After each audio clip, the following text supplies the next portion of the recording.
Jornal ISTV Cidade, Uberaba.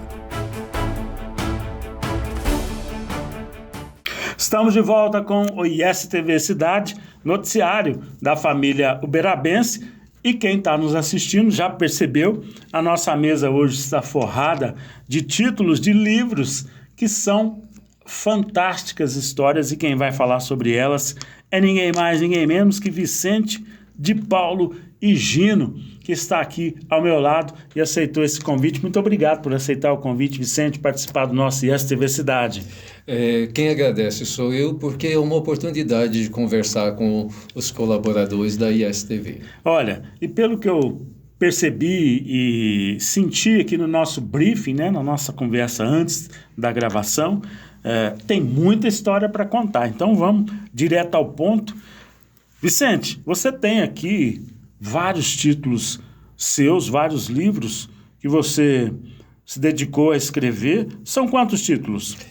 Aqui na mesa nós temos 9. Olha aí. Há o 10º que eu estou escrevendo, que é a história de Pedro, do São Pedro.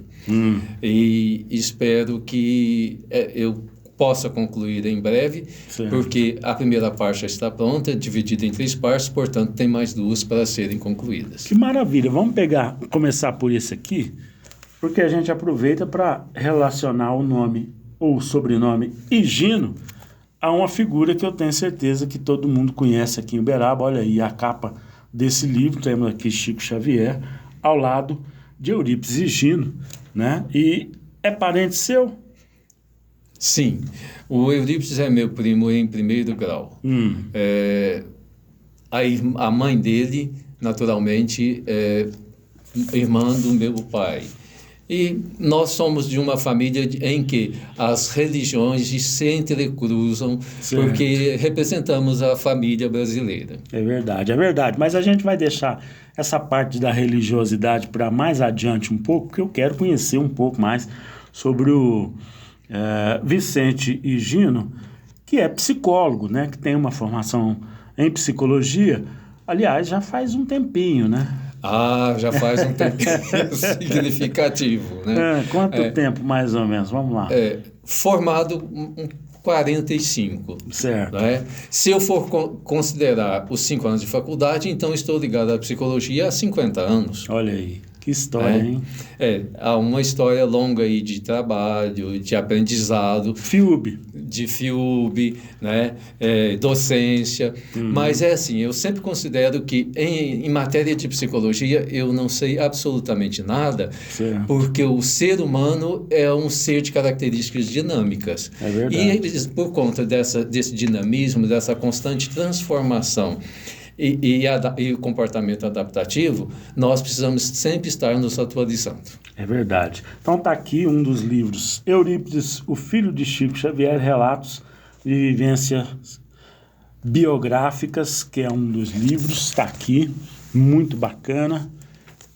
Cartas do Mundo, olha aí, hein? A correspondência de Inácio Ferreira, outra figura, né? Outra figura. Do espiritismo aqui em Uberaba, estudioso também. Estudioso, muito estudioso. Bacana, hein? Aqui também o Pastor e a Samaritana. Que história é essa, hein, ô Vicente? Esse livro é uma história interessante, porque nele eu reproduzo os comportamentos de um adolescente. Os adolescentes, de uma forma geral, têm a mesma história. Querer sair de casa, livrar-se de pai e mãe. Né? E esse livro conta a história de um jovem pastor do norte de Israel que queria correr mundo e queria descobrir uma mulher com quem ele sonhava. Olha aí. E aí, pelas peripécias, ele vai descendo até chegar em Jerusalém, onde ele encontra a amada dele, mas ele encontra também com Cristo e os apóstolos. Que maravilha. E ele assiste toda aquela situação. Certo. Nós temos aqui também Horas de Reflexão, uma caminhada em direção à sobriedade. Esse parece ser mais uma reflexão psicológica. Esse é o primeiro livro que eu escrevi. É sobre os 12 passos do Narcóticos Anônimos. Nessa época eu era voluntário do NA. Entendi. E então eu escrevi para os dependentes químicos. E ele foi trabalhado em diversas das chamadas fazendinhas. Tá. Então você deve conhecer a Maria Aparecida Sim, a Ferreira, Cida. que Conheci a Cida Ferreira. que é uma das batalhadoras Sim. aqui. Crônicas bem-humoradas de uma família operária. Esse aqui deve ter um cunho mais sociológico, ou não? Não, isso aí são histórias engraçadas da família, né? As histórias da minha avó, que tinha o hábito de ir ao cemitério toda segunda-feira e que tinha medo de chuva, mas tinha medo das almas também. Olha isso. Mesmo assim, ela ia ao cemitério. E o cemitério. Que legal. Cada um é uma história. Nossos versos. Esse aqui é o quê? Poesia? São livros de poemas em colaboração com a minha amiga, que é artista plástica. Hoje ela mora perto de Ribeirão Preto. Assina com você, Lia Gomes e Vicente Ingino. Isso. Muito bem. Temos aqui também, mas esse aqui, Egressos de Sucesso, História da Escola Estadual Professor Chaves, que é uma história também interessantíssima, né? Esse trata-se da história da escola estadual, onde eu estudei, e também a minha família toda estudou. Minha irmã depois se tornou diretora da escola. Certo. Essa edificação aqui foi um cassino. Olha isso. Ao lado da exposição. E depois de alguns anos foi transformado em escola estadual. Provavelmente na época em que Uberaba era bastante frequentado pelo presidente da República. Getúlio Vargas e companhia. E aqui nós temos também o toque de Xangô, que o Vicente já me explicou, não é exatamente falando sobre a religião de matriz africana, é isso mesmo? Isso. Mas trata-se principalmente do período de escravidão no Brasil. Então o livro começa desde o momento em que o personagem principal é aprisionado na África, trazido no navio negreiro. Então toda essa saga dele até chegar aqui num período em que o governo português mandou destruir os quilombos. A saga de um homem em busca de justiça para seu povo. Olha isso, hein? Que história. Ô, Vicente, de onde é que vem tanta inspiração? Bom, se nós pegarmos esse livro aqui, ele tem um pouco de relação com esse aqui. Certo. É que eu resolvi escrever a história da minha família. Então eu pesquisei, consegui dados até 1896, quando foi o nascimento do meu avô. Mas daí para frente eu não consegui mais dados. Entendi. Então, com um volume de dados muito grande, eu resolvi mudar um pouquinho isso e acabou saindo esse livro. Os personagens têm o seu encerramento, o livro tem o seu encerramento, aqui nas usinas de açúcar da Junqueira, que depois, antes tinha vindo a imigração italiana para a região e tal. Sim. Então, a história se encerra por aí. Que, aliás, naturalmente tem uma relação com esse período da escravidão no Brasil, sim, né? sim. Por conta da cana, exatamente. Exatamente. E os parentes do meu avô, todos os irmãos do meu avô, tiveram a sua ascensão social através da ferrovia, porque a ferrovia mogiana, naquela época, era uma oportunidade de ascensão social para o negro. Então, existem fotos da antiga mogiana que tem lá meu tio-avô, outro tio-avô, todos reunidos numa foto lá na Estação Velha de Igarapava. Que legal, que história, hein? Mas me diz uma coisa, como é que nasceu o seu desejo, o seu anseio de se tornar psicólogo? De onde vem essa história? Você disse bem. É uma história. Aos 15 anos, eu decidi que eu queria ser ou sociólogo ou psicólogo. E não me lembro como, mas eu decidi que era psicólogo que eu queria ser. Influência na família? Não, absolutamente nada. Era assim, eu lia muito, sempre fui um leitor voraz. Para você ter uma ideia, minha família, eu venho de uma família de 7 filhos. Meu pai, católico apostólico romano, né? A pílula não era desejável, então 7 filhos. Não tinha televisão naquela época. Não tinha, era a Rádio Nacional, a rádio, outras rádios aí do estado de São Paulo e tal. Então,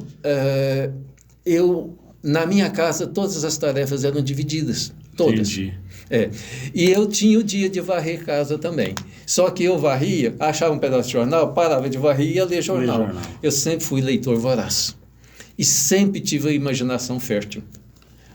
Então, juntando o conhecimento, essa necessidade, essa ânsia de ler e de escrever, daí veio a ideia de trabalhar com a palavra, porque o psicólogo trabalha com a palavra. Sim. A palavra entendida, pronunciada, e a palavra não pronunciada, que é a questão da atitude. Isso. Porque nós aprendemos a ler também atitudes. O corpo fala, né? O corpo fala, né? De repente nós estamos conversando aqui, se você fala assim, então, Vicente, isso diz uma coisa, que se você diz assim, então, Vicente, você está dizendo outra. Não é verdade. Então, foi a partir dessa dessa época que eu me organizei pensando em ser psicólogo e trabalhei muito para ser. Eu entrei muito jovem no curso de psicologia,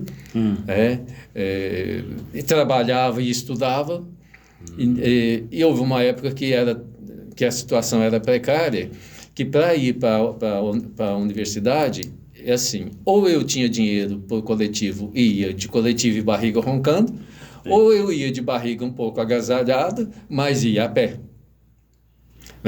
Então, nessa época era tudo difícil. Os livros eram os livros da biblioteca. Sim. Ou um colega que emprestava. Carona sempre tinha uma colega que dava carona, um colega que dava carona, principalmente para voltar para casa. Então foi aí que eu me formei. E eu me formei ao lado de colegas excepcionais, tive professores excepcionais que me deram uma fundamentação fantástica. Posso citar o Dr. Guerra, Francisco Mauro Guerra Terra, torcedor do Uberaba Esporte.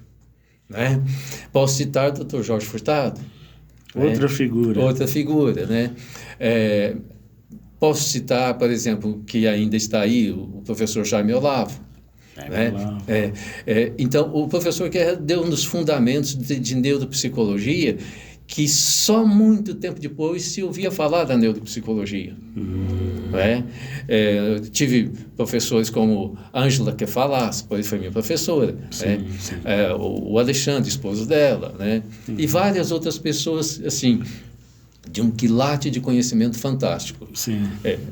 Por essa época eu passei por terapia, passei por terapia muitas vezes e as neuras continuam acontecendo. Com certeza. Mas você sempre militou na área clínica. Sim, na área clínica. Em que possamos pesar que eu fui docente por mais de 10 anos, eu não deixei a área clínica. Mas você foi docente mais por...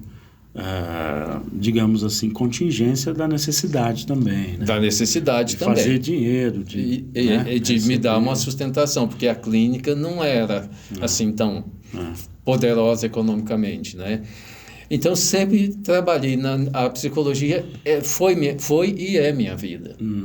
E eu tenho o que eu sou em termos de pessoa, de formação, de temperamento, de caráter, também tudo isso tem uma base na psicologia. Na formação da psicologia, com certeza. Olha, eu fiquei muito admirado e interessado em saber que essa determinação começou na adolescência, quando você estava me contando aí, não tinha influência nenhuma de ninguém da família que dizia, olha, faça esse curso que você vai gostar. Você, como autodidata, né? Foi lá e determinou e fez o seu cofrinho. Sim. A partir dessa época, dessa fase. Sim. E começou a se preparar. Conta um pouco dessa história do cofrinho, que eu achei muito interessante. Então, a partir do momento em que eu me defini como futuro psicólogo, Então, a primeira coisa é tomar consciência, porque isso a gente pode dizer assim, foi intuitivo e tal, foi. Mas quando eu tomo consciência de que para ser psicólogo eu teria que pagar por um curso que estava iniciando aqui em Uberaba, Sim. o que fazer? Né? Eu me lembro, e essa parte eu não te contei ainda, que no início eu fiz uma carta de próprio punho para o Ministério da Educação perguntando se tinha financiamento. E a minha decepção foi que não temos financiamento para isso, só para áreas técnicas e para áreas de nível técnico, vamos dizer assim. Certo. Então, eu pensei, sou eu comigo mesmo. E aí, eu comecei a trabalhar, eu trabalhava, trabalhei muito. Nunca deixou de trabalhar. Parte do que eu ganhava eu deixava em casa, parte eu guardava num cofrinho, né? Nessa época eu me lembro de talvez pensar em poupança, uma coisa assim. E posso te dizer que os 3 primeiros anos da faculdade foi com base nisso aí, porque eu comprei terrenos, vendi terrenos e pagava a faculdade e tal. Certo. Me lembro que, em determinado momento, o Eurípides me ajudou, mas em determinado momento em que as fontes secaram, eu me desesperei. Imagino. Tinha que pagar a matrícula, tinha prazo para a matrícula e eu não tinha dinheiro. Então, o que fazer? Aí eu mandei uma carta para um padrinho que eu tinha em Ituiutaba. Esse padrinho me mandou a seguinte resposta: você demorou a pedir. Olha aí. Ele já estava esperando. Ele talvez... Ele tinha essa intenção de que você... Então, ele me ajudou muito, sabe? Até que chegou uma determinada época em que eu comecei a estagiar, fiz estágio inclusive na CEMIG, no Departamento de Recrutamento e Seleção, fui trabalhar no psicotécnico, aí mandei uma carta para esse padrinho. Você pode falar o nome desse padrinho ou não? Deixa... Ele é falecido já há muito tempo, posso falar. Antônio Franco Gouveia, família Gouveia de Ituiutaba. Certo. Né? E foi uma pessoa, assim, extremamente generosa. A esposa dele, Maria, extremamente generosa também, né? Interessante. Depois de formado, eu fui lá me apresentar para ele. Né? Olha agradecer, aqui, naturalmente. E agradecer, né? Porque, lembra, né? Jesus curou 10, só um voltou para agradecer. Cadê os outros 9? Ah, Senhor, só eu que voltei. Né? Então, a minha formação foi aí. Por essa época, eu comecei também a pagar por terapia, porque todos nós somos neuróticos de carteirinha, né? Uns têm uma carteirinha mais grossa, mais carimbos, né? Outros menos, mas todos somos neuróticos, né? Então, passei por terapia também, fui me organizando, fiz curso de especialização, né? E isso tudo foram instrumentos, ferramentas para desenvolvimento do trabalho, porque sem as ferramentas nenhum profissional pode atuar adequadamente. É verdade. E olha, com toda probabilidade, os cerca de 11 anos aí como professor também te deram uma experiência fantástica, né? Porque o lecionar também é aprender, né? Sim, mais ensina quem mais aprende quem mais ensina. Olha aí. Porque para preparar uma aula, não basta assim, por exemplo, pegar um calhamaço de folha, jogar para cima, pegar que caiu na cama e começar a ler, vou preparar por aqui, não é? Tem toda uma dinâmica, tem toda uma preparação, e eu sempre fui muito rigoroso comigo mesmo nesse caso. Por quê? Porque eu pensava assim, eu preciso ser muito adequado em tudo que eu faço, porque eu estou ensinando para futuros colegas. Olha aí. Muito bem. Olha, a gente encerra essa parte da conversa por aqui, porque o nosso tempo, infelizmente, se esgotou, mas a gente vai voltar a conversar com o Vicente de Paulo Higino, porque ele tem um pouco de história para contar para nós também na área do espiritismo, então fique atento a esta mais uma entrevista. Muito obrigado. Sou eu quem agradece. Seja sempre conosco. Muito obrigado também. ISTV Cidade, o noticiário da família uberabense. Estamos apresentando Jornal ISTV Cidade, Uberaba. ISTV Shop, o seu shopping na TV. Moda, saúde, beleza, decoração. Promoções com produtos e serviços de qualidade. ISTV Shop, o seu shopping na TV. Sabe aqueles momentos com a família, sentados à mesa, momentos que nos fazem bem, que nos fazem felizes? Para acompanhar uma prosa boa, tem que ter Café Silva. Café puro, direto da roça, produzido com tecnologia sem contato manual. Para uma qualidade diferenciada, deixe a gente fazer parte desses momentos na sua vida. Telefone 034 991 59 39 39, atendendo toda a região. Café Silva, cada vez melhor. Voltamos a apresentar Jornal ISTV Cidade, Uberaba. Estamos de volta com o ISTV Cidade, noticiário da família uberabense. A gente, na sequência de informações sobre a nova gestão municipal, trazemos a palavra do vice-prefeito, agora empossado, José Maurício de Sá Júnior, mais conhecido como Mauricinho de Sá. Ele fala para a nossa reportagem quais são as principais diretrizes do cargo e que ele pretende implementar. Confira. Exatamente, um abraço para você, Paulo, para todos que nos assistem na ISTV. Então, Paulo, a minha missão é exatamente tudo aquilo que fica solto às vezes na comunicação, no rádio, na TV, nos portais. Às vezes, muitas das vezes o cidadão perde às vezes onde é o caminho para poder estar questionando, estar dando a sugestão.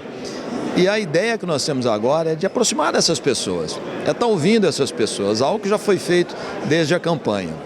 Disposição, pronto para fazer isso. Eu começo o meu programa, por exemplo, às 5 da manhã, fico até às 10 na emissora e a partir daí a gente já está pronto a cumprir a missão que a prefeita Elisa me deu, que exatamente é a extensão da comunicação.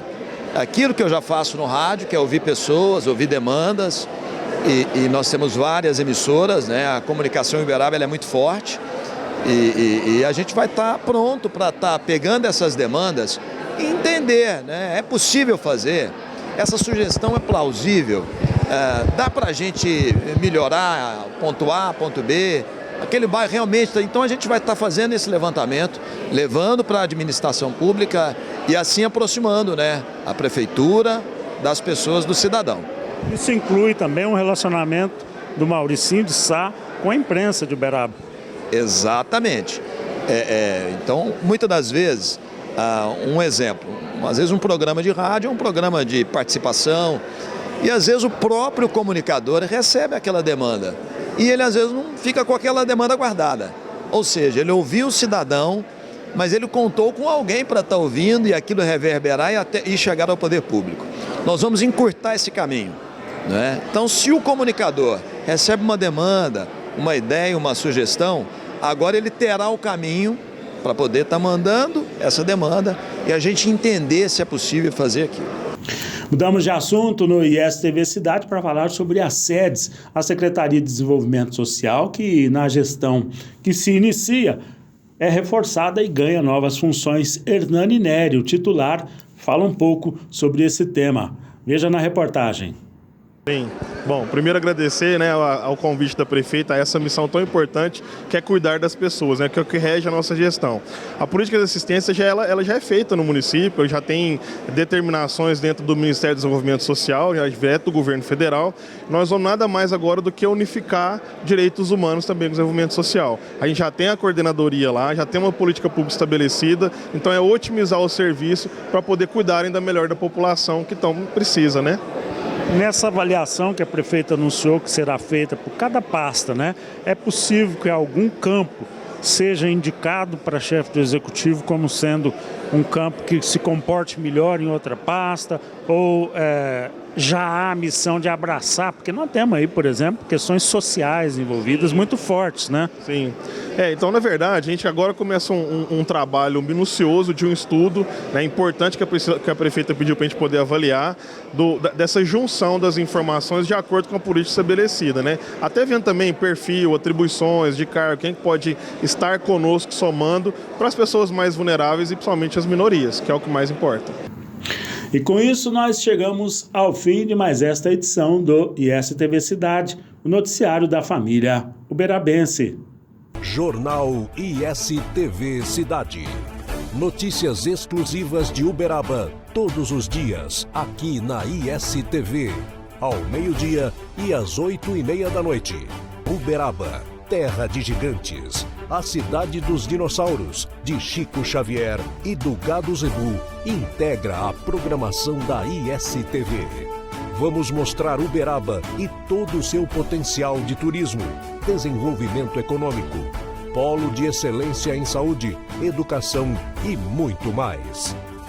A população de Uberaba agora junta-se à rede ISTV, com mais de 150 milhões de telespectadores em todo o Brasil. Através das antenas parabólicas, TV digital via satélite, TVs conectadas e TV a cabo. Segunda a sexta-feira, ao meio-dia e às 8:30 da noite. ISTV Cidade, o noticiário da família uberabense.